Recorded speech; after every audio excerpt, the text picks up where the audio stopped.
Dear student and my brother. तो आज हम न्यू एक टॉपिक उठाया है जो हमने कुछ दिन आगे जो है पहले जो हम पढ़ चुके हैं, ग्रेविटेशन। तो उसमें हम पढ़ा था Newton law of universal gravitation. आज हम उसके ही चैप्टर का जो टॉपिक वही पढ़ने वाले हैं, उसका नाम है मास ऑफ अर्थ। जैसे कि जनाब आप जानते हैं कि जो न्यूटन जो इस लॉ दिया था वो हमेशा इस कायनात के लिए दिया था। तो आज हम पढ़ रहे हैं मास ऑफ अर्थ।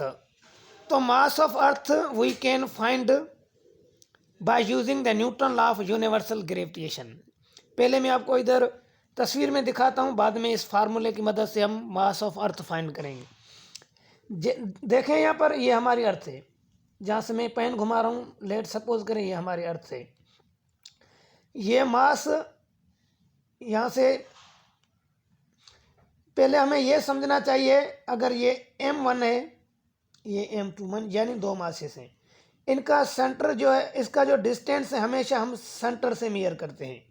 तो ये पूरी अर्थ है, तो हमें यहाँ से ये डॉट लगाइए, ये सेंटर ऑफ अर्थ है, और मैंने यहाँ से इसकी सरफेस ऑफ अर्थ पे एक मास रखा है। अच्छा, जैसे कि हमने पढ़ा था ग्रेविटेशनल फोर्स बराबर होता है, gravitational force is equal to G(m1 m2) upon में r²। तो अब मैं ये वैल्यूज में यहाँ पर पुट करूँगा। F G is equal to G(m)। एक है मास, दो मतलब के ऑब्जेक्ट, एक है ज़मीन है जिसको मास ऑफ अर्थ कंसीडर किया है, और दूसरा जो मास है वो मास ऑफ ऑब्जेक्ट जो ज़मीन के सरफेस पर है।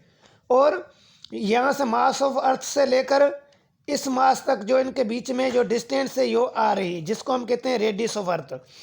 ज़मीन का जो रेडियस ऑफ अर्थ होता है वो होता है 6380 किलोमीटर होता है। तो मैं यहाँ पर दोबारा अपने फार्मूले की तरफ आऊँगा कि भाई यहाँ पर जो मास का जितना फोर्स, जितना वेट होगा ना, उतना ही इस पे ज़मीन जो है वो फोर्स लगाएगी, जितना इस मास में वज़न होगा। यहाँ पर देखें, ये जो वेट होगा वो किसके इक्वल हो जाएगा? ग्रेविटेशनल फोर्स की। हमें पता है वेट का फार्मूला होता है m×g। तो ये यहाँ से इक्वेशन को मैं कंपेयर कर रहा हूँ, G(m)(m) अपान में r²। तो ये m के साथ कैंसिल हो गया, तो बाकी हमारे पास क्या बचा? G is equal to G(m)(e) upon में r²। तो यहाँ से अब अपने फार्मूले से समझ सकते हैं, G भी कांस्टेंट है, रेडियस ऑफ अर्थ भी क्या है? कांस्टेंट है। तो बाकी क्या इसमें बचा? Gravitational is directly proportional to the mass of earth. यानी चाहे सैटेलाइट हो चाहे प्लैनेट हो, ग्रेविटी हमेशा मास ऑफ ऑब्जेक्ट पे नहीं डिपेंड करेगी, मास ऑफ अर्थ पे डिपेंड करेगी, या एनी कोई सैटेलाइट और प्लैनेट है। जैसे कि हमारी अर्थ का मास है वो है 5×10⁻24 kg है, तो ज़मीन की जो ग्रेविटी होती है वो 9.8 है। अगर हम मून की बात करें, मून का जो मास है वो बिल्कुल कम है ज़मीन के मुकाबले में, तो वहाँ की जो अर्थ की जो मून की ग्रेविटी होगी वो 1.6 माना बिल्कुल कम होती है। क्यों?